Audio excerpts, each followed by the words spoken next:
Sur ordre du président américain Donald Trump, le général iranien Qassem Soleimani a été tué par une frappe de drone militaire.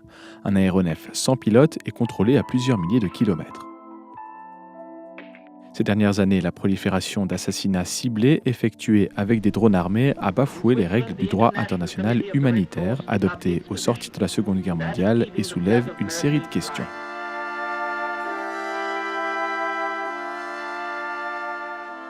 La question des drones est une obsession en Israël depuis des années et des années.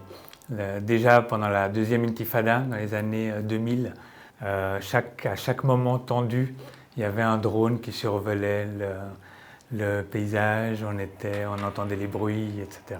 Tout le monde était devenu suspect, à tel point que quand on avait une interview un tout petit peu sensible, les personnes voulaient absolument qu'on se débarrasse des téléphones, qu'on les pose à côté. C'était devenu une phobie absolue d'être traqué par un drone.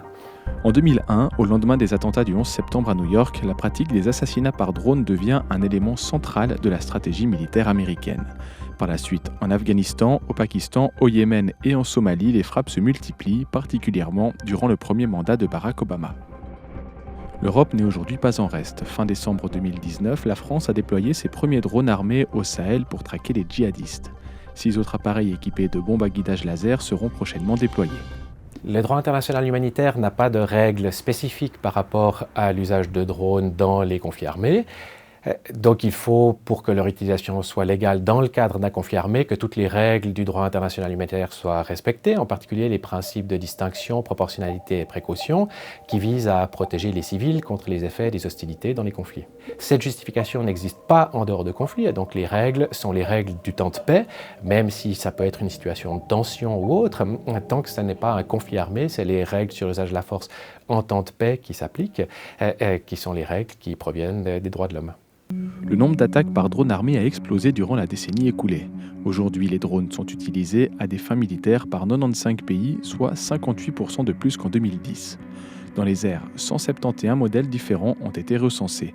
La flotte mondiale est estimée à 21 000 engins, mais l'inventaire demeure imprécis en Chine et en Iran notamment. 4 pays sont particulièrement touchés par des attaques de drones. La Somalie, le Yémen, le Pakistan et très loin devant l'Afghanistan qui a enregistré pas moins de 5 888 frappes depuis 2015.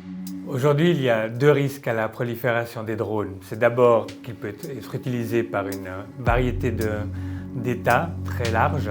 Donc on ne sait pas qui dispose de cette technologie et qui n'en dispose pas. Mais aussi qu'ils peuvent être utilisés par des groupes non étatiques à qui des actions de ce type donnent une très très grande force d'action, puisqu'ils peuvent les gérer à distance avec des moyens relativement limités et en faisant régner la terreur à moindre frais. Et en Suisse, le 9 décembre dernier, l'armée a fait l'acquisition de 6 drones de fabrication israélienne.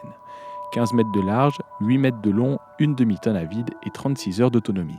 Ces engins dits d'exploration seront engagés dans des missions de soutien au corps des gardes-frontières pour la surveillance de la frontière verte, dans la recherche de personnes perdues dans les montagnes et pour des évaluations en cas de catastrophe naturelle.